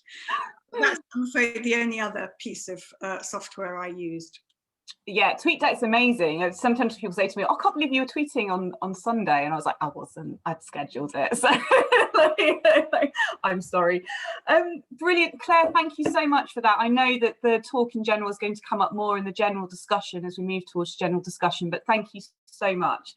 And I need to get up and see you physically because I've still not been up, so it needs to happen. Well, any of you on the call who find yourself around here, please get in touch, because it would be lovely to meet you and get to know you all. Oh, that's lovely. Thank you, Claire. Okay, well, we're going to move to a more general discussion now. We've got a question that was posed in advance. And so it'd be really interesting to hear of any thoughts or examples of how people have got over the divide. But how can we deliver heritage through the internet or online in ways that do not discriminate against people with disabilities, i.e. with sight or hearing disabilities in that way? And our immediate response to that as a committee, we are looking at how we can put subtitles on our talks. This will be done retrospectively. So the two events, the November event and this event, will be added to retrospectively in the new year. And we're also looking at how we can have signers on as part of the as part of the event going forward. So it's definitely on our radar, and it's something that we want to make sure is incorporated into future events. Is there anyone else on the call that has examples of this, have had some interesting experiences with this? Sally is on the call. Sally, are you there? Do you want to not pipe up, but you've put alt text in images? Yeah, sure. I'm just posting a link to the chat now to a tweet from Glasgow Women's Library. They've been really good at pushing this initiative forward in Scottish heritage and libraries. It's just such an easy thing that you can do, but if you've never done it before, you have to go into your Twitter settings and make sure you've turned on the ability to add alt text to images. And what that means is that anybody who uses a screen reader who can't identify what is in a picture, you then describe to them what's in the picture. And it just, especially on social media platforms like Twitter, where a good image is so important to how well the post does, I think it's really important to have the alt text there so everybody can experience the post in its entirety. But it's a small thing that you can do, but that really opens up the accessibility. Thank you very much. I put you on the spot there, Sally. Sally works. Do you want to introduce yourself, Sally? Because yeah, I'll do briefly. I'm talking in the 1 minute mayhem bit, so you'll hear more from me later. But I'm Sally Pentecost, and I am the communications and events officer for Digit, which, if you don't know, is a project that's coordinated by the Society of Antiquaries of Scotland, and I do comms for them as well. That's brilliant. Thanks for responding to that, put me putting you on the spot. So that's great. Someone's here as well, got linked for Zoom captions thing. Oh, Claire Cooper has said, I love Digit. So you've got a big fan there, Sally. Good work. Oh, that's lovely. Tristan has highlighted the Archaeology Podcast Network. Tristan, would you like to come on and talk a little bit more about the podcast and particularly the work you've been doing in 2020? Yes, 2 seconds. Sorry. Oh, sorry, I put you on the spot there, Tristan. No worries. Well, I think it's quite interesting because one of the things, the Archaeology Podcast Network's now in its 6th year, and some of the things that we've noticed is that we have a back catalogue of about 1,000 episodes or more, and we know that there are show notes, but we don't have a lot of transcription services available to us. Now, off the top of my head, talking with other podcast hosts, I've seen moves this year to see how to transcribe audio-only forms of media. And the problem is it takes time or money. So there are services like what I linked in the chat called otter.ai, which is something we've kind of looked at in the network. The only thing is that the audio is processed through somebody else's systems, the cloud hosted somewhere else. So there are sort of questions about privacy, about consent there. And, you know, when you tell somebody, okay, here's my audio, here, can you process it through and get the words out of it? Does that person get a copy of the audio? You know, do you retain those rights? Do you retain the rights to consent and stuff like that? The other side of it is, if you do get somebody to transcribe, I've tried it before. It's a lot of work. It's really beneficial. Like, it is really something that we should do. We need to do. But I think sometimes people underestimate the amount of work that is involved in it. So what I think we're planning is a kind of system that kind of half does it automatically, and then it gets corrected by somebody going through it. Okay.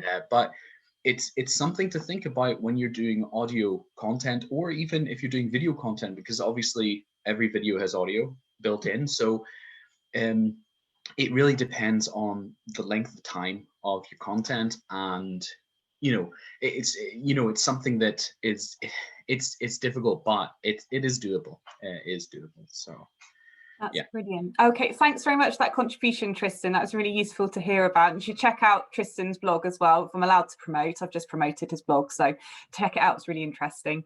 Okay, so this is our space really for sort of general discussion. If anyone wants to pick up any points that have been brought up during the course of today already. Is there anyone that would like to pitch in, or shall I start the discussion? I have a question for Claire. That was really wonderful hearing about the 100 Days project. I'm just interested to know, do you know if any of the content contributors have then gone on to engage more with digital as being a part of the project?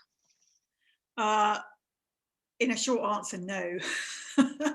I mean, I can see, I mean, any of you, I'm more of a Twitter person than a Facebook person, to be honest, but and you can see out of the contributors, particularly the poets, who was very active on Twitter anyway, and who was not. But in terms of whether they've actually gone on and an increased engagement, I don't know, I'm afraid. Sorry. That's okay. I'd also, sorry, Rosie. No, I was just going to say it'd also be really interesting. I know that Penny's left, but Penny talked about training for volunteers to create digital content, and it was just to hear if there's anybody else in the part of this conversation that has any experience of that, and any tips or providers or anything they could share in terms of that, because I think that that's a really important thing that can sometimes be forgotten about, is that not everyone has the same confidence and experience of creating content, when we ask people to do so. And I'd probably extend that as well to delivering online, like live, so speaking, teaching, engaging, and things like that. It's a completely different skill set. And we did mention that in November, actually, how we've had to, I've had to upskill in that area, because I found it quite a big jump in April to suddenly do all of my events online in that way. We also have a question from V Walker on traditional museums. V, would you like to come on and say that directly? Yes, it was just a comment that, hi everybody. It was just a comment and not a critical comment. There was one slightly defensive response. I thought that traditional museums, quite understandably, have their curators write captions and so on, but the personality of the curator is very much repressed in the interests of objectivity and clarity and so on. And that's as it should be, perhaps when it's in a glass case. What I liked about this eco-museum was the way in which the personality of those organizing this event was allowed to come through. If it hadn't been them organizing it, it would have been very different. And I really found that refreshing. Perhaps it's something where traditional museums could learn a little bit more from eco-museums, from people who are doing things outside in the open air, in the natural environment. I consult for heritage sites as well as for museums, so I can see both sides. That's such an interesting comment, V. I saw it in the chat box, and I just wonder whether it's partly because none of us are heritage professionals, so we haven't been trained in any shape or form. We're just doing it for the love of it. So sometimes that can be a distinct advantage, I would posit, controversially. I think as well, you really notice institutions that do start doing different things on social media. There was the really great example of it was the English Museum of Rural Life, and their social media manager just started kind of not going off script, but having a completely different method of engaging with their online audience, and then as a result got into a conversation with Elon Musk over this big sheep, and I think he did get offered a job in the end with Elon Musk, but the point is, it was a really quite seminal moment for how a heritage, I think, heritage social media account, if it does step outside of the boundaries of traditionally engaging in that way, the results can be amazing. Like, it was headline news, this Twitter conversation between a Museum of Rural Life and a tech giant, shall we say. It was really interesting to watch. We've got, I just wanted to highlight Emma Griffiths, who is in the audience. I don't know, Emma, if you want to come on and talk about the project you've mentioned in the chat. Hi, everybody. Hi, Emma. Just to put you on the spot there, but I just thought I'd love to hear from you directly rather than me just speak your words. That's absolutely fine. We had just begun a project in Inverkeithing. I work for Fife Historic Buildings Trust, and we are project managing a 5-year CARS TH in Inverkeithing. And one of the projects which had begun was the Borough Survey Community History Project. And we managed, with a lot of guidance and help and one-to-one and phone calls, to transfer most of the people onto Zoom, and we've been meeting weekly, and the community researchers. But I had a panic at the beginning of lockdown, thinking, how can we reach those people? How can we engage? And it struck me that maybe we, instead of having lectures, we could do podcasts. And that would be a way of little chunks. So there was a Museums Galleries Scotland training about podcasts. Tristan very kindly listened to me going, I don't know what I'm doing, and gave me some really good advice. There was a Future Learn thing that Heritage Alliance had flagged up about how to do podcasts.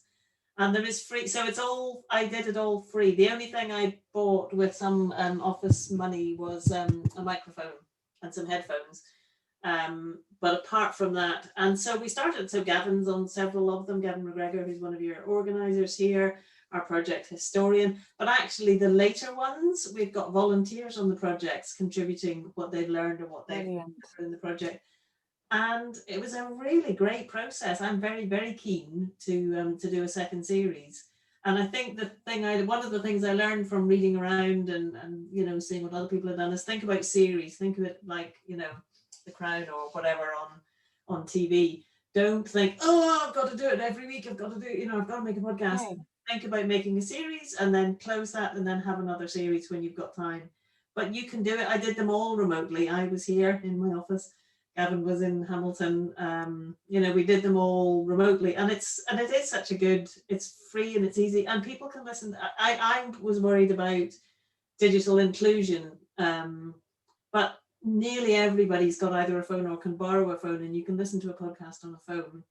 So, and that's what a lot of people do. They listen to them on dog walks or whatever. So it seemed to be quite an inclusive way of getting to people.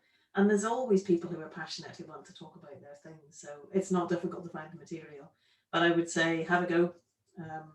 And if anybody wants to get in touch with me, I'll put my email address because I wrote out a little what I did and where I went for training and the free resources. That's wonderful. And that's really great to hear. I have to say, I'm not a big podcast person. I'm a fairly digital engaged person, but podcast, I've only just signed up for what's it, Spotify. I'm so behind with all this kind of stuff. So it's on the watch list. Thank you. I did want to pick up one question though, was you mentioned about series, and I think that's a really interesting point, rather than having to like put out constant content. Did you find that managed your workload a bit better, Emma, by having that quite kind of tight series of content rather than constantly churning out things? Well, like you, it's a bit like what I did was, having read around how to do podcasts, and to be honest, I wasn't a podcast person either. Now I am. Now it's like, why would you go for a dog walk and not listen to something? So because I thought Radio 4, it's everything a person could ever want, and I listened on BBC Sounds, but in fact there are really interesting things there as well. So the advice was get a clutch ready before you start publishing, and then publish regularly, like the 100 Days of the Eco Museum, have a regular slot. So, and it's very exciting looking at your visit. I can completely relate to Claire with the, you know, you get, another country, another state in the United States. But, you know, someone did listen in Zimbabwe this week. Brilliant. How did they find us? And there's 4 or 5 states in the US, and people in Wales, and quite a lot in England, and mostly in Scotland. But yeah, so I got about 5 ready, put 4 out at once, and then did them every week until we got to 10. And I backed it up with TweetDeck. We use Hootsuite, but it's the same as TweetDeck, just a scheduler. And I'm really looking forward to doing the next series. And it's not that big a deal, you know. And I made little ones. I decided 15 minutes, and the format I went for was host and guest. You can have it you can weave a sound piece and have just the person, but it seemed to me to be most natural to have a host offering continuity, and then different guests talking about whatever it is that they're interested in to do with Inverkeithing, which is a really interesting place. So, you know, everybody, if you're on your way up to see Clare, if you're coming from south of the Forth, think about stopping in Inverkeithing. It's amazing. Well, we do talk about having a little CHC tour around Scotland, and at the November event we were saying we were going to go to Grimsby to do boat building, so maybe on our way up to do boat building we could stop by you two and just do this massive epic tour. It would be epic. Thank you so much for that contribution, Emma. That's really useful to hear about. Also a fan of BBC Sounds, I have to say. That got me through lockdown. We've got a comment here from Mary Morrison, who's talked about funding for iPads. Mary, would you like to come on and talk a bit more about that?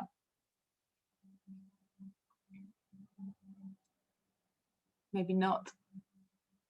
So Mary's said, we've just received funding for iPads for community use in an area coming late for connectivity. Hello, Mary.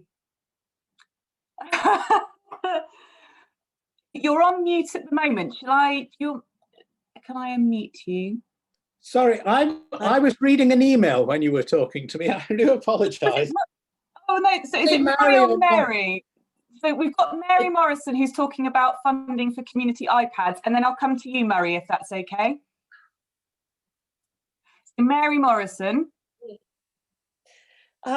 We have a problem with a lot of our older people who don't even have smartphones. So we applied for funding and got it and we've got some funding for a part-time young social media person who was our heritage apprentice, which is lovely. And she is installing Zoom and our website, which we're starting. I mean, we're really a baseline group, learning very, very slowly. But the need seemed to be for a loan scheme so people could actually learn how to do Zoom. And so initially it'll be on the telephone, and then Zoom is installed and it can be through Zoom between Anna and the person. And we were approached later when our local vicar heard about this to say that he was very concerned about some of his parish we all live very scatteredly around the island. And he has given a list of names of people that he feels would benefit from this. So it's something we're trying to concentrate hard on at the moment to be more inclusive. It's really great to hear. Thank you, Mary. That's really lovely to hear. Murray Watson, then you had something to say, I think. No, I misheard you. When you said Murray, I thought you said Murray. Oh, I'm sorry. But I'm really enjoying today, nonetheless. And Sean's presentation was absolutely brilliant, very clear, a very complex subject. It's also extremely scary because one of the things I'm trying to do at the moment is to create a digital archive of all the material that the late Bill McLaren, the rugby commentator. Oh, wow, yeah. And I have 10,000 fan letters, all of which the copyright belongs to the person who wrote the letter. They also contain personal information, so it is caught by GDPR. Bill also left on his notice board a list of people and telephone numbers. Strictly speaking, that is personal information. I would love to telephone these people and say, why do you know Bill McLaren? There is a butcher in Newport in Wales whose telephone number is in Bill's notice board. Why does a butcher in Wales want to communicate with Bill McLaren and vice versa? That will be rugby. Come on, there's got to be a rugby connection. I agree, but I've also got letters from children in orphanages in Glasgow, written in the 1980s. There is no way I'm going to find that person to ask their permission to use it. So it's a real problem. There was one other thing that really scared me about what Sean talked about was when somebody in an oral history interview defames somebody else in that interview. Now, I did a collection of oral history interviews of people involved in the textile industry in Hawick, and those interviews are full of what I can call malicious gossip, some of which can be corroborated from other documentary sources. But I am really frightened about putting that into the public domain. And I am fearful, not because I might get sued, but because I might get run out of town. A colleague of mine in Newfoundland did an oral history exercise with people in the mining industry, and that went public. And that person actually had to leave the town because it created a lot of ill feeling. And some of the gossip that I have got will create ill feeling. So I've taken the drastic step of archiving that in the local archives, but with a condition that the materials cannot be accessed to the public until after I die. Okay, So that's really interesting. Thank you very much. Is Sean still on the line? Does Sean want to respond to that at all? Yeah, so I noticed some other people were commenting in the chat. So one of the things that was mentioned was producing redacted versions, and I know that's a lot of work, but that's always possible. So always make sure that you have the original somewhere, so people could always go back to the original. And as you say, a closure period or a period whereby you make the archive private is often the solution, though it's not the most satisfactory, because of course you want your materials to be made public where you can, but sometimes material is just too sensitive. You have to keep it closed during the lifetimes of the people involved. That's part of the nature of archival work sometimes. Thank you. We had a question about where Mary is based, and you are based in the Outer Hebrides, aren't you, Mary? Talking about the loaning of iPods and things. I just want to make sure it's based on North Uist, which is beautiful. Commonechtre Oostertour. We have a population of 1,600, but a thriving historical society. That's lovely. So we've had Gaelic and Welsh in the event today. I think that's pretty good. I'm quite liking that. Ross Crawford, an interesting link to a project that he's been working on. Ross, I don't know if you'd like to talk more about that. Yes, happy to do so. Hello everyone. Thanks, Cara. So yeah, I posted a link in the chat to a blog post that was written by one of our volunteers, one of our Gaelic volunteers with the Calendars Landscape Project, which is a landscape partnership funded by the National Lottery.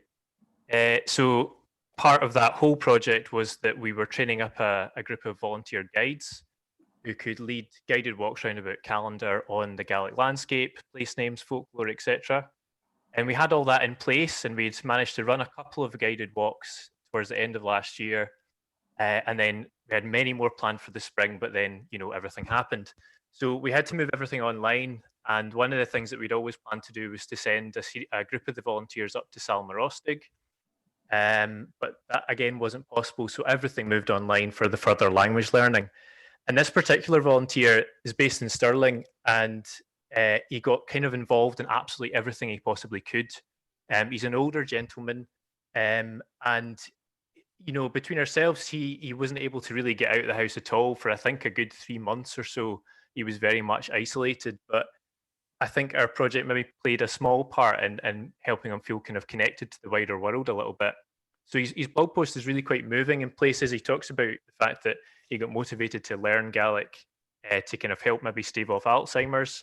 So he's very kind of personable and really kind of talks openly and candidly about his experiences. So it's well worth a read. And it's quite funny as well. He's a very kind of jovial guy. So I think that was just a kind of nice thing that we felt we were able to do through the project.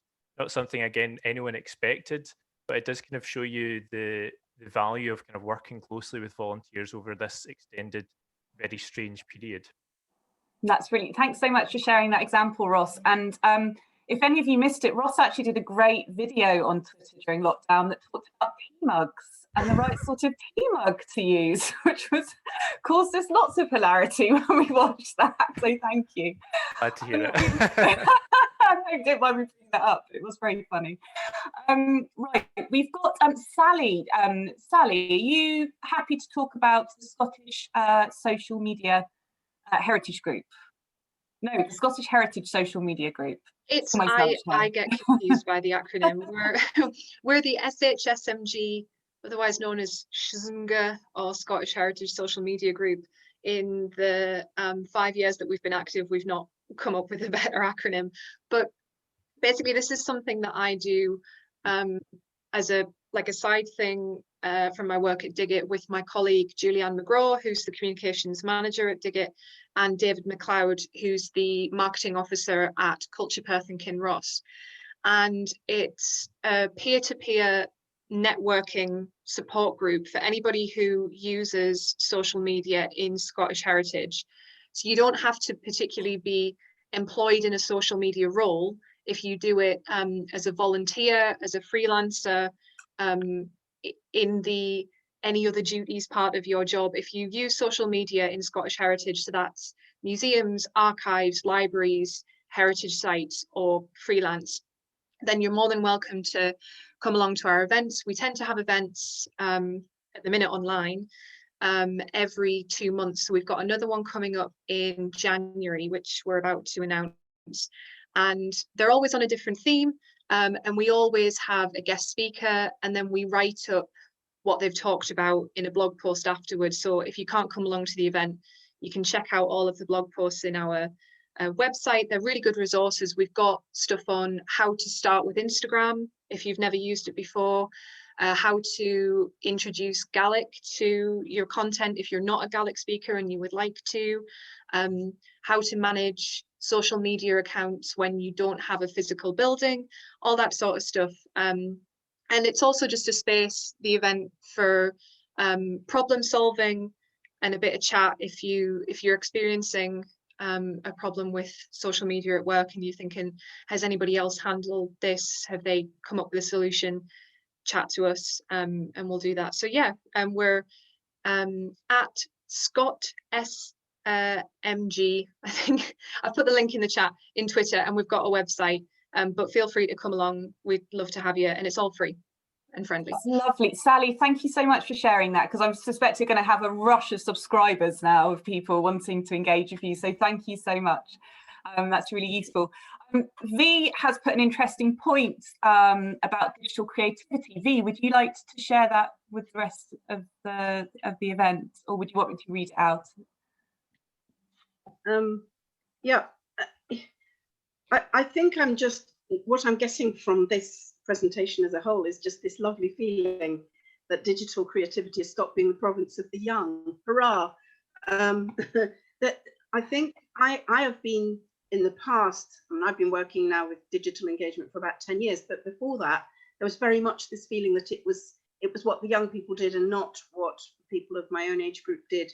But there's so much creativity that's come out through lockdown. We actually have lockdown to thank for some of the initiatives that have been taken. And I don't think we'll ever sort of pull back from that. I think it's here to stay. Really refreshing talk. So uplifting, so motivating. It's great. That's lovely. Thank you very much for sharing that, V. And I totally agree that this is an opportunity to bring in new methods of working for all of our work streams, which is exciting. It's exciting. Now, Audrey has shared some information about funding. Audrey, would you like to say a little bit more about that for archives, National Archive funding? Yeah, just very briefly, it's just come out.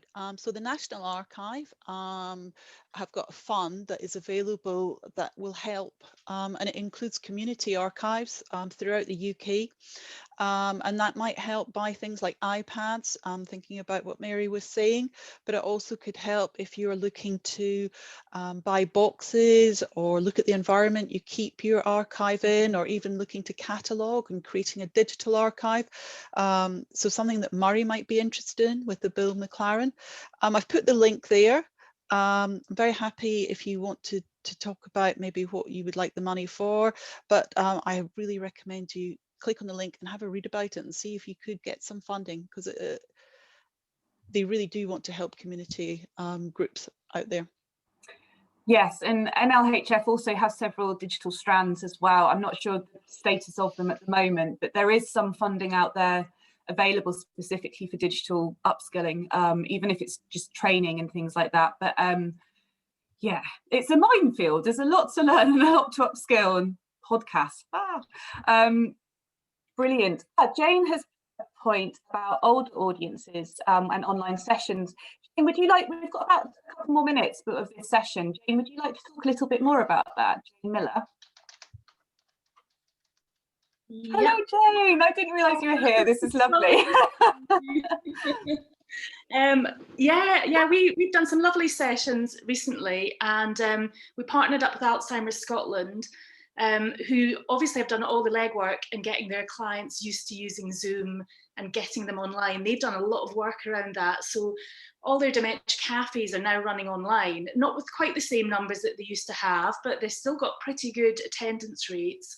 So they're a great organisation to work alongside. And what we did is I wanted to keep it quite hands-on. So we posted out little sort of activity packs to all the participants beforehand, so that when I was talking about objects, they had something to feel or to touch or to smell, which kind of was evocative of that object. So we had some absolutely great fun sessions, sent out Play-Doh so they could have a go modelling little clay faces from face pots and things like that. So just lots of really fun things. A lot of what was mentioned earlier, really, in Penny's talk. So yeah, but it was good. And again, like she said, partnering up with other people who are doing a lot of work already is really, really helpful. Yeah, and it helped enhance that project basically, and helped you work with that different audience, I suppose. Yeah, and like I say, they've done a lot of the work already, so you don't have to worry about getting those people online and supporting them to access digital platforms, because that work's already been done by the partner organisation who's used to working with that audience group.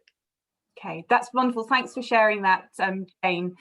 We've just got one point, because I'm loving the chat discussion, and I just want to make sure everyone is seeing this. So Shona, who is also an old-time friend of the community conference. Shona, would you like to talk a little bit more about the new projects that you've just mentioned in the chat bar? Yeah. Hi, Shona. It's lovely to see. Shona spoke at the community conference a few years ago. Amazing paper. So it's great to see you, Shona. Thanks. Yeah, it's funny going back again, so it's quite good. Yeah, this has come at a really good time, because the current project that I'm doing at the moment for Museum na Newline, because of COVID, ended up, it was called Dochas na Mara, which is Heritage of the Sea. So it ended up becoming mostly online, and a lot of that involved a lot of my old skills in television and radio coming to the fore, and creating video content and doing social media stuff. So we've been doing that for the last year, and that's led us on to another new project that will be starting in the new year, where we'll be looking at digital heritage more and creating more digital kind of content for the museum. But also, as part of that, I'll be doing some training sessions with some of the Communiachterie network in the Western Isles, and that will be involving kind of how to make a video, how to do simple things first of all, and then gradually moving on to doing other content for social media. So that's the plan for next year, hopefully. That's brilliant. So yeah. Thank you so much for sharing that, Shona. It's great to see you today as well. Thank you. We're going to move on now to the 1 Minute Mayhem. That's been a really great discussion. So thank you everyone who took part in it. And it's been really useful hearing of case studies and examples throughout Scotland. It's been amazing. I'm going to pass over to my conference colleague, Eve Boyle, who will be running the 1 Minute Mayhem element of this event. Thanks, Cara, and hello, everybody. That was an amazing discussion, and I'm just bowled over by the enthusiasm and the ingenuity of you all in these past months. Brilliant stuff. We now move on to what's become something of a ritual in our community heritage conferences and conversations, the 1 Minute Mayhem. For those of you new to this, it's an open mic soapbox event. Participants have 60 seconds to share their thoughts on their projects, their groups, or anything heritage related that is lodged in their minds at the moment. So we have 3 volunteers at the moment, but there might be a couple of minutes at the end. If anybody else would like to step forward, perhaps you could make yourself, if you want to volunteer, make yourself known in the chat box, and hopefully I'll spot it. So the idea is that we, I count down the 60 seconds, and at the end of it, normally I ring when we had physical conferences, I'd ring a squeezy hooter thing, but that's locked up in the office. So I shall just ding this bell, okay? And then you're off. All right, so first up we have Sally Pentecost, and introducing Sally is quite easy because she's already done it herself.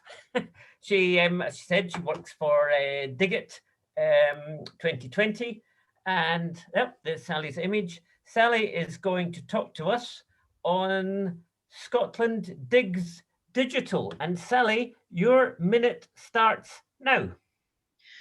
Real thanks. So as Eve said, I'm Sally. I'm Communications and Events Officer at Digit. For those of you who don't know what Digit is, we are a hub for Scottish archaeology. We share archaeology news stories from across the country. We publish archaeology articles and support the sector by promoting free or low-cost activities for participants of all ages. Now, our Scotland Digs Digital campaign. Our Scotland Digs campaign began in 2019 as our annual summer campaign to promote Scotland's dig season and get the public really excited about their heritage. This year, however, unsurprisingly, most fieldwork was cancelled and we had to adapt our original plans to go fully digital, and so we launched Scotland Digs Digital in June. We altered our new campaign webpage so that it could be used to promote dig seasons both with and without physical digs in the future. Overall, the campaign went really well. We didn't hit all of our engagement targets, but we kind of used this year as an experiment. And that's pretty much it anyway. Thank you very much. Thank you very much, Sally. Next we have Alan Miller from the University of St Andrews. Is Alan here? Have we found Alan? Alan is a I'm here. We have Alan, yep. Alan is a long-standing supporter and regular contributor to the conference, and some of you will remember Alan's virtual reality demos from the days when we all met physically, and hopefully we will do so again. So I will just, as soon as I reset the thing, Alan, if you're ready, your minute starts now. Well, we can do virtual reality demos, and we'd love to do one in one of these conversations. But if you want, you can come along on tomorrow. We're going to be doing unveiling of St Andrews Marketplace as it was in the 15th century. So if you just go to Facebook Open Virtual World, you'll be able to find that. I wanted to say a bit about these virtual workshops that we've been doing as part of the Cupido project with Highlands and Islands Enterprise and Expo North, and we've been doing them live. We've got a whole series of workshops, but what we want to do is we want to turn these into a resource for doing digital heritage, and as part of that we'd really love to have a whole series of 5-minute conversations on video that are case studies of great experiences that people have had in doing digital heritage things, and listening to all the conversations that have been taking place. Anybody wants to have a 5-minute conversation with me that we can record, that would be fantastic. Brilliant. Thank you very much, Alan. Number 3, we have again Mary Morrison, who's already spoken and has introduced herself, and I'm going to try this in my best Bonnie Rig Gaelic. But Mary is from Common Yachtraich Uista Tuas. Will that pass, Mary? Yeah. Ha. Riva. Right. Your 1 minute starts now. Falja. We're volunteers on a sinking Atlantic island funded last year by the Royal Society, citizen science with our kids and families. What can we do about coastal erosion? Kids interviewed crofters in Gaelic and English, went on field trips with SNH, adopted a beach, cleaned it, came back to school, talked, drew, researched, filmed an activity week, curated their own exhibition using only recycled materials, just about to open on March the 25th. Dark cloud of COVID finished us off, not quite. We applied and applied till money popped up. So did Alan, Sarah and Ian from St Andrews. Kids show is virtual now, guiding our steps into digital worlds. Oh, you've beaten the bell. Well done, well done. Brilliant, thank you. We do have one volunteer who's stepped forward from the floor, V Walker, said that she would like to speak. So V, if I just reset the clock, and if you're ready, your minute starts now. Well, this is very exciting, thank you. Totally unprepared. I would like to stand on a soapbox about archiving of oral history and digital materials. In the past, I have worked on some major projects with vast budgets, which have taken up years of my time as a consultant. And I was horrified to find the other day that one of these had been deleted from a website. Everything has its day, but does not appear to exist anywhere anymore. And this seems to me a terrible loss. I've just written a novel based on my grandfather's war diary, his archive. If that archive didn't exist, I wouldn't be able to do it. To waste that kind of oral material seems to me a tragedy. And I think funders should be looking at very robust archiving plans for digital elements of their projects before they allow funding bids to be approved. There we go. Hey, that wasn't bad. That was great. Just with about 2 minutes warning there. Thank you very much, V. And I think that's all. I haven't seen anybody else. So thank you very much. Back to you, Cara. That was brilliant. And I think, like we noted in November, it's actually a bit more organised doing it online because it always descends into mayhem, I think, in the input. Is that a fair thing to say, Eve? Yeah. Entertaining mayhem. Okay. Thank you all. That's just brilliant. Thank you so much, everyone. I think Mary's contribution was verging on a rap. Actually, it was incredible. It was so lyrical. It's brilliant. Thank you. So we are drawing the event to a close now, or a bit ahead of time. So really, I wanted to highlight some of the key themes for me. Some of the things that have been coming through for me are the importance of partnerships. We've seen so many great examples of partnerships to enable the work to take place in 2020. We've talked a lot about digital skills. So not only the skills that we have, but the potential skill gaps that we have as well, and the capacity and funding required to address those skill gaps as well. We've seen some incredible examples of new ways of communicating with our audiences, and those in a way we were forced to take on those new ways, those new methods of engagement, but actually those have been so successful that we're going to continue using them as we go forward, which is really exciting. We've talked a little bit about funding, and again, I think in the future we'll be talking more about funding potentially, but the potential for funding specifically to address digital activities and digital skill gaps potentially. And also it's come up a few times, and I'm really glad it has come up throughout some of the presentations today. We've talked about capacity, the capacity within all of our projects and our teams and our staff, and the impact it's had on us on this rush to digital, and the sort of question of whether we have had the capacity to do everything that we've wanted this year. But I think, you know, there's so many success stories that we've heard today. It's so much hard work. And I just want to say thank you, everyone who has contributed, not only via talks, but also the chat discussion bar as well, because it's just been fascinating hearing all of these stories. So thank you very much for a fantastic day of discussion. It's been different. It's not been the same as meeting in person. But as I say, we've heard some brilliant papers and some brilliant examples of projects, and we really hope to continue this style of engagement going forward with our next series of events. Our next event will be take place on Saturday, the 13th of February. Booking will be launched in just before Christmas, so do keep your eye out on the Historic Environment Scotland events page and all of our social media accounts as well. We'd love your input into the content of future events, so please do fill out your evaluation form. You're all going to get emailed an evaluation form after this event. And we really want to say thank you specifically to everyone who's made this happen, to our speakers, Claire, Penny and Sean.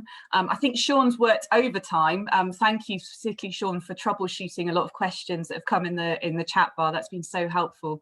And to Claire and Penny for such inspirational talks that I know we're all going to be thinking about going forward with our work. I want to say thank you to our my fellow organising committee, and that's Ela, Eve, Rosie, Martin, Gavin, Catherine, Audrey, Neil, Fernanda and Tessa. And big round of applause for Tessa for being our tech extraordinaire today and solving the sound issue early today. So thank you very much. Rachel and Sarah from Historic Environment Scotland have really helped us with the booking side of things, so big thank you to them. But also thank you so much to all of you for attending today. At its peak, we had 82 people on the call and the event, which has just been fantastic. So we're so delighted to see you all today and hopefully see you all on the 13th of February. So thank you very much, everyone, and have a lovely day.